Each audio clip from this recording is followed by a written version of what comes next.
सुप्रभात बच्चों। आज हम कक्षा 5 की व्याकरण रचना की पुस्तक में से पाठ 3 शब्द विचार पढ़ने जा रहे हैं। देखिए, शब्द जैसे चित्र में दिए हुए हैं, मेट्रो, सेलफोन, कंप्यूटर। इसमें ऊपर दिए गए चित्रों के नाम विभिन्न वर्णों के मेल से बने हैं। जैसे मेट्रो, मैं, ए, टे, रे, ओ, इसमें 5 वर्ण हैं। सेलफोन, से, ए, ले, ए, फे, ओ, न, इसमें 8 वर्ण हैं। इसी तरह से कंप्यूटर, इसमें 10 वर्ण हैं। ये तीनों शब्द हैं क्योंकि इनमें कोई ना कोई अर्थ प्रकट हो रहा है। वर्णों के क्रमबद्ध और तथा सार्थक मेल को शब्द कहते हैं। यानी जिनसे हमें क्या मिले, कोई ना कोई अर्थ प्रकट हो, उसे हम क्या बोलते हैं? शब्द।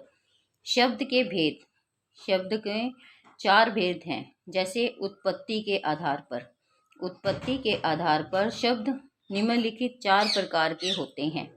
तत्सम शब्द, वे शब्द जो संस्कृत भाषा से ज्यों के त्यों हिंदी भाषा में आए उन्हें तत्सम शब्द कहते हैं। जैसे पत्र, सर्प, रात्रि आदि। इसी तरह से तद्भव, वे शब्द जो संस्कृत भाषा से कुछ परिवर्तन के बाद, मतलब कुछ बदलने, इन शब्दों को कुछ बदलने के बाद जो हिंदी में शामिल किया जाए तो वो कौन से होते हैं? तद्भव।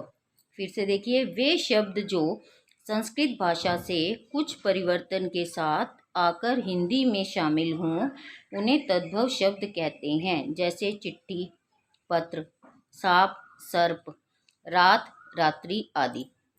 इसी तरह से कुछ तत्सम शब्द और उनके तद्भव शब्द दिए हुए हैं। जैसे तत्सम में स्वर्ण, तद्भव में आके सोना, सूर्य, सूरज, पक्षी, पंछी, कर्ण, कान, कर्म, काम।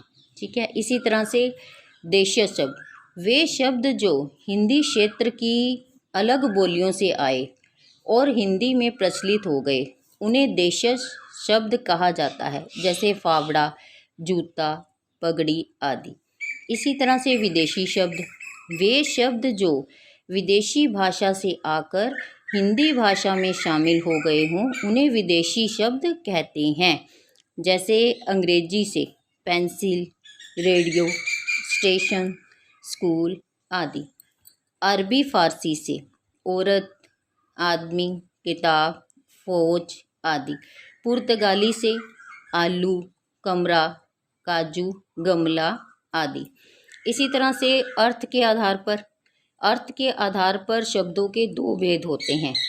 एक होता है सार्थक, जिन शब्दों का एक निश्चित अर्थ होता है उन्हें सार्थक शब्द कहते हैं। जैसे रोटी, रोटी तो रोटी है, पानी, चाय आदि।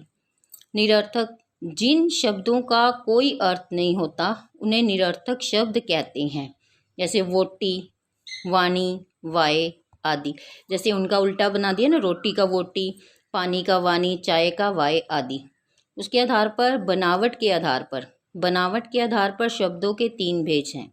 इसमें रूढ़ शब्द, वे शब्द जिनके सार्थक टुकड़े ना किए जाएं उन्हें रूढ़ कहते हैं।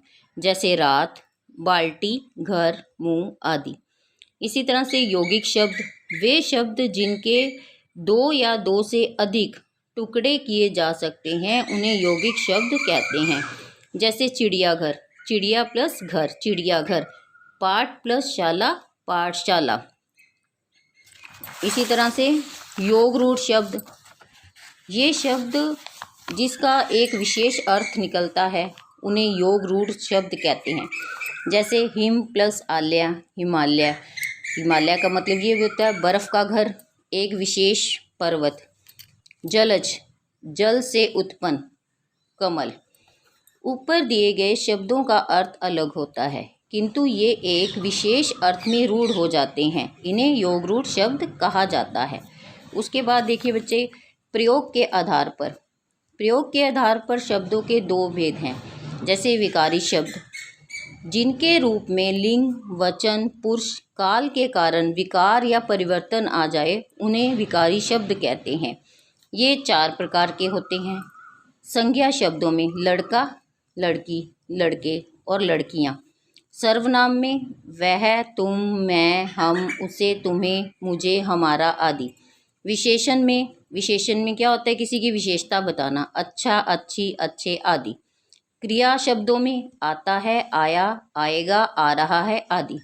आगे देखिए अविकारी शब्द। जिन शब्दों में लिंग, वचन, पुरुष या काल के कारण कोई परिवर्तन नहीं होता उन्हें अविकारी शब्द कहते हैं या अवयव भी कहते हैं। ये 4 प्रकार के होते हैं।